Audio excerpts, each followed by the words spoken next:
Il y a un grand choix de masques sur le marché. Comment choisir? Un masque, d'abord, il ne faut pas oublier que sa fonction, c'est de créer une barrière pour capturer les gouttelettes, pour éviter de partager des aérosols contaminés. C'est la fonction du masque. Maintenant, les masques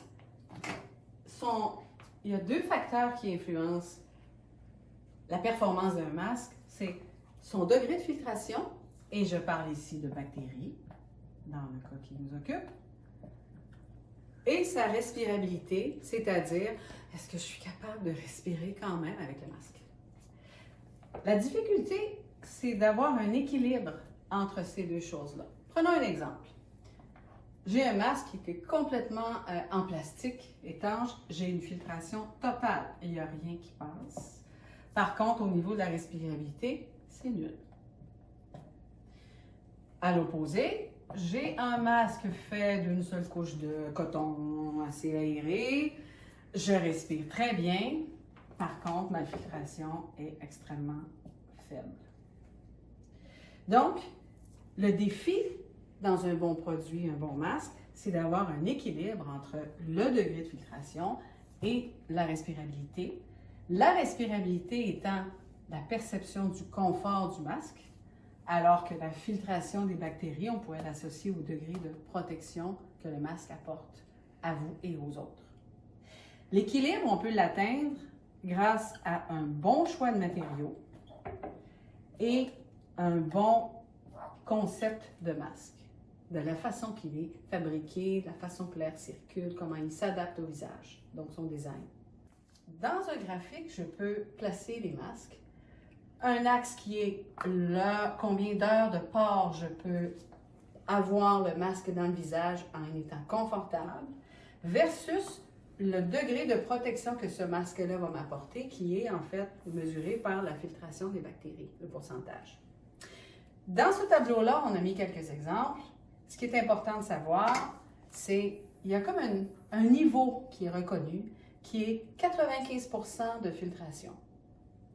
Au-dessus de ce niveau-là, les organisations sanitaires ou les gouvernements disent « oui, c'est acceptable en termes de filtration dans un contexte de soins ». Et qu'est-ce qui fait qu'on peut dire qu'on atteint ce niveau-là? C'est parce qu'il existe des normes. Donc, l'American Society for Testing and Materials détermine un ensemble de tests, pas seulement les bactéries, mais celui entre autres, et dit « oui, ce masque-là passe ces tests-là, donc il a une certaine reconnaissance ». Il existe beaucoup d'autres choses. Et ce n'est pas nécessairement tout le temps nécessaire d'être à 95%. Par exemple, l'Institut de recherche en santé et sécurité du travail du Québec reconnaît qu'une filtration entre 50 et 65% est très acceptable pour un masque qui n'est pas de cette catégorie-là. Donc, on a comme des barèmes. Les masques se distribuent à travers ça. Comment choisir? Ben, c'est en fonction du contexte. Prenons un exemple. Je suis dans un contexte médical, de soins.